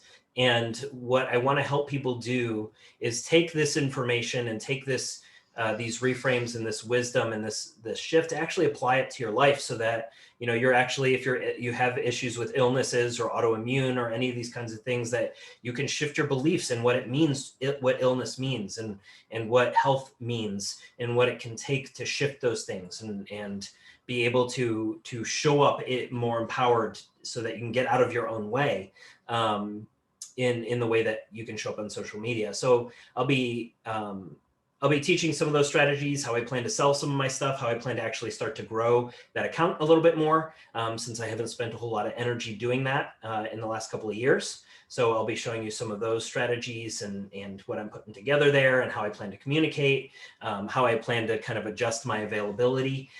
One of the things that I did recently, so I haven't been spending as much time on Instagram. I took this month off, as you guys probably know, and ended up getting a little iPod, like a $200 iPod, so that I could use that for my social media. So now I can make all my posts and stuff on my computer. I can do all my content from my iPod. I don't have to worry about, if anybody's worried about the new terms of service and all that kind of stuff, and Instagram spying on you. Well, if you have it on an iPod, you don't have any of your data on that iPod besides Instagram and Facebook or whatever. And so then there's nothing for them to look at. And it also has the added benefit that you can dopamine detox a little bit. So you're not scrolling and scrolling and scrolling and scrolling. You can set a schedule so that I check social media at a certain time on, certain days, or on a day, and can automate my schedule a lot more, which will free up a lot more mental real estate, which is kind of the important part. Time is easy. I've got plenty of time, and I've built my life around a way of making money where I don't have to work really, really hard to make money, understanding the energy and being able to bring that in, so that I can pour energy into my clients. I can pour energy into growing some of this stuff, and I can have the free time to do other stuff that I want. So I've been able to create a lot of free time. So part of what I don't want to do is work hard, right? I don't want to be changing my schedule to have to work hard to make more money. I want to be more effective and precise with what I'm delivering. And so in my endeavor to do that, I'm automating a lot of my schedule. So creating new habits, scheduling out times to respond to certain things, look at certain things, so that I can focus my attention, understanding how important focus is. And then through that focus, I can actually be much more powerful when I do deliver that kind of content. So I'm not just operating out of a not enough story and just posting, being available to everybody, and then kind of opening the doors if people need more help to be able to access me, because it's important that there's an energy exchange. It's important that there is a financial catalyst for you as well when you're making these changes. It's one thing to come to this kind of free money workshop, but like really what creates these changes is that investment in yourself, is that little belief shift, right? And that little action tied to that. And being able to understand how important investing in yourself is to grow, just from the action of investing in yourself. Now, granted, even like financial investment, energetic investment, you put in an energetic investment just to be here, right? That is an investment, but we're talking about like that. Yeah, and so part of the game, and I'll talk about this just really briefly because I think it might be helpful to some of you if you're coaches. If you are a coach, one of the things that like I've made the mistake, I don't want to say mistake, it's not the most powerful way I can interact, because it actually works as in some ways at a disadvantage. If I am available to everyone all the time and I'm answering everyone's questions all the time, then on some level, okay, that's fun. Okay, so let's rework that. So there's a belief there, right? Here we go. Real time. So there's a belief there, right? So if I believe that if I'm available to everybody all the time, meaning I'm on social media, I'm posting stories all the time, I'm teaching people stuff all the time, I'm posting, I'm doing these free sessions, I'm answering DMs, and I'm answering questions. And there's this belief that, if I'm answering too much stuff and I'm too available to people, then they're not going to pay me for my other services. Well, guess what happens? I'm too available to people and they don't pay me for my other services because I hold that belief. So the important thing here is to understand that I could do either one. I see coaches who are available all the time and they make great money. I also see coaches who hold different types of boundaries around when their availability is, mostly for their personal sanity, so that they're not just responding and not getting anybody to sell. And so there's elements of being able to close, which tie to your own worth and value. And there's elements of that availability. Well, how much is that energy and time worth? And am I really making the transformations that I want to make in people when somebody just messages me asking a nutrition question of some sort, or a simple question? Now, on one level, it's easy to respond to that stuff. But at the other level, if I always come back to me, why am I doing this? Am I doing this to grow my life, and I'm doing this to grow this? Or am I doing this to sacrifice and help everyone, right? I can't help everyone, and I can't be everyone's necessarily cup of tea, in terms of like my language may not be the language that everyone needs to grow. And I have to recognize a lot of those layers, and also recognize the boundaries involved with being available to my clients, so that when I stop being so available, when I stop being able to, answer in 2 seconds, and I stop giving them all this depth of answer, well, they're going to have to find that information somewhere. They're going to have to seek within. They're going to have to look for that information. They're going to have to realize, oh, wait, he actually offers containers to explore this stuff that is paid for. And so they're going to have to invest in themselves, and they're going to actually be forced to grow as a result of me being slightly less available. And so then I can manage my time better. I can be more effective in how I respond to people. I could be more loving in how I respond to people, because I'm not becoming resentful in the fact that I'm always available to these people. I'm doing so much for them, and I'm outputting this energy, but none of it's being returned to me, blah, blah, blah, blah, blah story, right?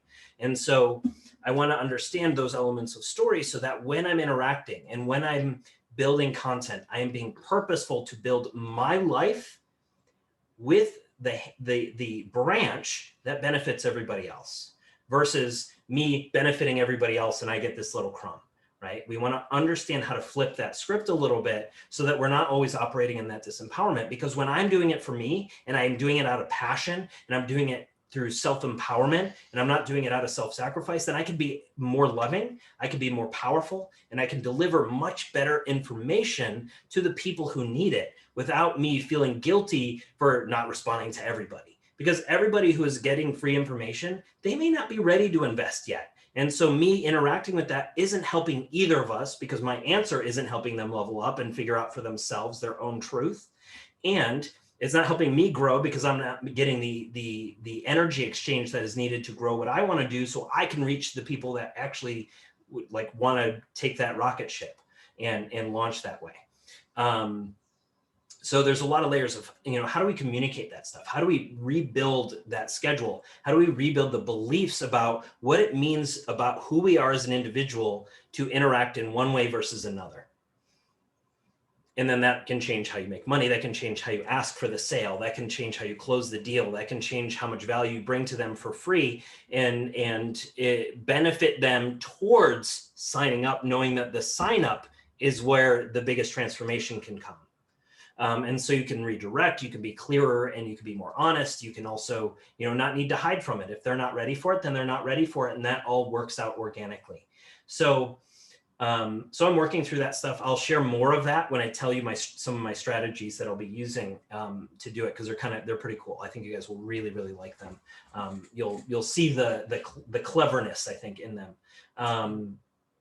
And we'll be able to just copy it. You guys can just basically duplicate what I'm doing and make it your own with your own language. So it'll be pretty cool to see you guys come up with some good stuff from that. And then the other cool thing about the mastermind is that, one, so there's a couple of things I want to do with it. One is just the integration work. Two is cultivating this community that is co-creating this. So as we're creating content, as we're selling our stuff, as we're building our relationship with ourselves, well, we can build each other's content up. So, we have this group of people who can comment on each other's content. And when you have this whole group on purpose commenting on each other's content, now your stuff grows. You get seen more, because the interaction and engagement goes up just by having that group of people writing intelligent comments and building conversation and doing that proactively. And then you can also rework the content so that the content is getting better, and then everyone's growing and everyone's able to make money, and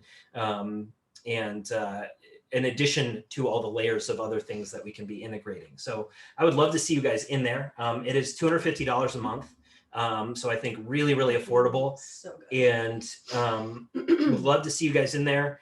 Would love to pick apart some of this stuff with you. And the link for that, I will, where am I going to post? Let's post. Do you have the link somewhere? Mm-hmm. So I'll post the link for sure in the Telegram. I believe it was /mastermind. Is that right? Yeah.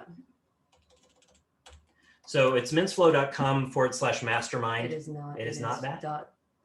Pages. No. I'm trying to type too fast, and everyone's watching. Why does it change? Well, okay, so I'll post the link later. I don't know what the link is. I thought it was just mastermind, so it's not that. But I will share the link on the Telegram group, so you guys can have that link and get that container starting to get people in. And then we can workshop some of this stuff, because one of the other cool things is if you're in that group and you come to these chats, well, like Eric and some of my other coaching clients that have been with me for a while, you guys can now work, we can have a hot seat, right? So you guys can come in, we can actually workshop your stuff and help reframe whatever's been coming up that week. So part of that 250 is also your ability to also interact and ask questions in this particular group as well. Speaking of questions, Havar, I think is how you say, I don't know, had a really great comment about that. Oh, so just read it out loud. Just to add to this, you ignored one of my questions maybe a year ago, and it created a big emotional roller coaster for me. Eventually, it was probably for the best, since I actually kind of knew the answer and didn't need to waste either your or my own time by asking. It was an eye-opener for me. So it's funny how many people have sent me that. Now, I don't ignore very many. I actually, unfortunately, don't ignore very many people. So it was taking up a lot of my time. But it's interesting, the number of people that, like, if I do I never really ignore anybody, but there are certain questions that I'll see the subtext just like this and be like, wait, if I tell him an answer, I'm going to imprint, and I'd rather him figure it out for himself. And simply by me knowing that, I will not respond because of that, because I see a longer term growth than me just giving you the information. And sometimes that's hard. And sometimes it's interesting to see the feedback, because some people get really butthurt. They get really upset or if they see my Q&A and I didn't answer their Q&A or whatever it is. And eventually I'm literally not going to be able to respond to everybody. But it's really cool to see that, because the more you take your own personal responsibility to find your answers, you realize that nothing is true except you believe it is. And if you can really embed that, you can start to shift really massive things in your life and not be distracted by so many things that are really distracting. Because there's a lot of things that are fascinating, but are not very practical for helping you live a embodied human life. And so that's kind of what's neat about some of these new dynamics that I'm presenting. So part of the cool thing about the group is you not only get my responses, but you get responses from everybody else in the group who also are going through the exact same things as you with their own language. So, I mean, it's crazy how many times we've had people tell stories in the group, and every single one of us related to what they're going through, there's just tremendous room for growth when you realize that there are multiple people who have the same beliefs, and when they shift the belief and somebody else had a growth moment by shifting it, now everyone just levels up like really, really quickly. So would love to see you guys in there. And it's just so cool. Like this group is the people that I want to hang out with, the people that you want to just be around, because everyone's working on their like shared goals and whatnot, intentions of growth and all of this stuff that you probably don't have in your actual physical reality around you. So we go to the internet to find our people. All right, guys, that was good for today, getting on the 3-hour mark. So hopefully you guys like that. If you had any comments or questions, feel free to share them in the Telegram. I'm going to be hopefully starting to get back on social media this week, just building some more momentum that way. And we'll be back to sharing and teaching and doing that kind of thing that I usually do, because it gets really boring not being on social media also and interacting with everybody. So both of those are things that I'm working on managing in a different way. But I would love to see you in the groups, and I'll keep chatting with you over the course of the week, and I will see you next week probably. All right, guys. Happy New Year also. Oh yeah, Happy New Year. I guess it's a new year. Yeah. Felt the same to me, but it's a new year. So let's make it an awesome one. Let's do it. All right. Thanks, everybody. I'll talk to you guys. Ta-ta.